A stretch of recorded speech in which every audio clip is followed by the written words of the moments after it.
আমাদের অনেক দিনের স্বপ্ন ছিল, যখন টেবিলের ওই পাশে ছিলাম, যে ঢাকার খালগুলোকে, নদীগুলোকে আমরা দূষণ মুক্ত দেখব।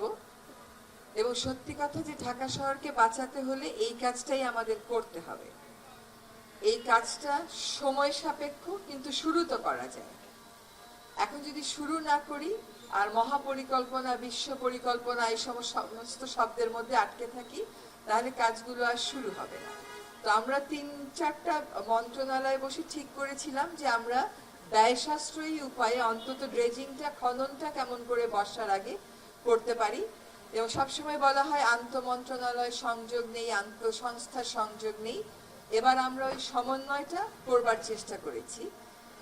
আমার এখানে দুটো কথা বলতেই হবে। একটা হচ্ছে যে আমরা একটা ওয়ার্কিং কমিটি করে দিয়েছিলাম, সেটা ঢাকার এডিসি রেভিনিউ পারভেজের নেতৃত্বে ছিল। এবং এই যে পুরো পরিকল্পনাটা আপনারা দেখছেন, এটা আসলে মোটামুটি আমাদেরকে গুছিয়ে দিয়েছে আপনাদের অনেকের পরিচিত নদী নিয়ে কাজ করে এজাজ। তাছাড়া প্রত্যেকটা সংস্থা একে হয়েছে, বিদ্যমান কি কি প্রকল্প আছে খাল নিয়ে, যেখান থেকে আমরা অর্থের সংস্থান করতে পারি, কারণ এগুলো কিন্তু বেশ অর্থের সংকুলন লাগবে আপনার, এগুলো তো ফ্রি করা যাচ্ছে না। তো সেখানে প্রত্যেকটা সংস্থা এগিয়ে এসছে। এবং আমি অবশ্যই স্থানীয় সরকার এবং গণপূর্ত মন্ত্রণালয়, দুটি মন্ত্রণালয় এবং তাদের কর্মকর্তাদেরকে ধন্যবাদ দেব যে আমরা খুবই আন্তরিকতার সাথে কাজটা শুরু করতে পারছি। এবং এখানে কে আগে কে পরে সেটা ব্যাপার না, যার যেটুকুন শক্তি সামর্থ্য আছে, যার বাজেটে যেটুকুন টাকা আছে, যেখান থেকে যেটুকুন টাকা আছে, সেটা নিয়ে আমরা কাজটা শুরু করছি। আপনারা খেয়াল করবেন, আমরা কর্মসূচি বলছি, আমরা কিন্তু কোনো প্রকল্প বলছি না। প্রকল্পের অধীনে এই কাজ শুরু করতে গেলে আমাদের সরকারের যে প্রসেস, খুবই দ্রুততার সাথে করতে গেলেও আমাদের 8 থেকে 10 মাস লাগতো। কাজে আমরা যার যেখানে ড্রেনেজ, ইমার্জেন্সি সাপোর্ট যা আছে সেটা নিয়েই মোটামুটি কাজটা শুরু করছি। এক হচ্ছে যে আমরা টার্গেটে রেখেছি যে, যেটা আসিফ বলে গেল, যে খালগুলো হবে প্রাণ কেন্দ্র, খালে প্রাণ থাকবে। এই খালে তো মশা ছাড়া আর কিছু নাই। এখন এই খালে যদি প্রাণ ফিরিয়ে আনতে হয়, আশেপাশের বাসায় যারা আছেন তাদের বর্জ্যগুলো ফেলা ব্যবস্থা করতে হবে, একটা বিহিত করতে হবে। তারা এখানে কেবল যে পয়ঃবর্জ্য ফেলেন তা না, তাদের খাট, পালং, তোষক যা আছে সব খালে ফেলে দেন। এইটা কিন্তু আর চলবে না।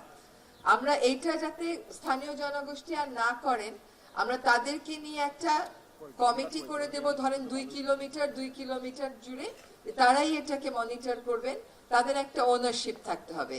খালটা যখন আমরা খনন শেষ করে ফেলবো, আমাদের দূষণ মুক্ত করাটা রাতারাতি হবে না, ইট উইল টেক টাইম। আপনার সিওয়েজ কানেকশন 53 বছরে হয়নি, এখন আপনি 5 মাসে কেমন করে ফেলবেন? কিন্তু ইন্টারিম কোনো সলিউশন আছে কিনা আমরা সেটা খুঁজছি। আশা করি এই দুর্গন্ধ থেকেও কিছুটা হলেও আমরা মুক্তি দিতে পারবো। এবং আমাদের একটা পরিকল্পনা আছে যে খালের যে পাড়টা আছে, ওই পাড়ে আমরা চাষাবাদ করতে পারি কিনা।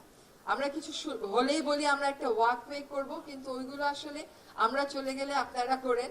আমরা চাচ্ছি যে খালের পাড়গুলোতে সবুজ ফিরিয়ে আনতে পারি কিনা আমরা, আর খালের মধ্যে একটু মাছ আনা যায় কিনা। এই খালে তো সম্ভবই না, চোখেই দেখা যাচ্ছে। তো সেটা আমরা কেমন করে ফিরিয়ে আনবো, খালকে কেমন করে আমরা প্রাণ ফিরিয়ে দেব, সেই চেষ্টাটা আমরা করব। যেটা আমাদের মন্ত্রণালয় কেন্দ্রিক উদ্যোগ হলেও নগরবাসীকে সম্পৃক্ত হতে হবে, নগরবাসীকে তার খালগুলো রক্ষার দাবি তুলতে হবে এবং সেখানে সক্রিয়ভাবে অংশগ্রহণ করতে হবে। সরকার ড্রেজিং করে দেবে, কিন্তু আপনার যদি পরিত্যক্ত খাটটা আপনি গিয়ে, টেবিলটা আপনি গিয়ে খালের মধ্যে ফেলে দেন, সরকার কয়বার খনন করবে? কাজে আপনাকে দায়িত্ব নিতে হবে, অধিকারের জায়গা থেকে অধিকারও চর্চা করবে, দায়িত্বের জায়গা থেকে দায়িত্বও পালন করবে। আমরা যখন এই পুনরুদ্ধারের কাজে যাব, আমাদেরকে কিছু কিছু অবৈধ দখল উচ্ছেদ করতে হবে। আমরা জানি যে সেখানে বাধা দেওয়ার চেষ্টা করা হবে, কিন্তু আমরা সম্মিলিতভাবে সেই বাধার মোকাবেলা করব।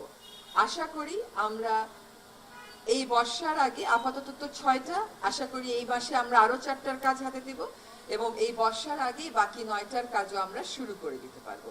অন্তত যাতে পানির প্রবাহ খালগুলোতে আনতে পারি, সেটাই আমাদের প্রাথমিক টার্গেট। এবং এই কর্মসূচিটাকে কেন্দ্র করে আমরা এই 19টা খাল কেন্দ্রিক একটা হয়তো মাস্টার প্ল্যান করে ফেলবো। এরকম অনেক মাস্টার প্ল্যান হয়েছে, বাস্তবায়ন হয় কম, কাজে আমরা বাস্তবায়ন দিয়ে শুরু করলাম।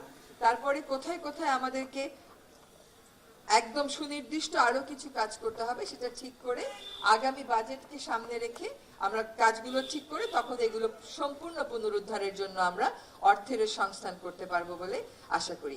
আমি সকলকে ধন্যবাদ জানিয়ে আজকে এই কর্মসূচির উদ্বোধন ঘোষণা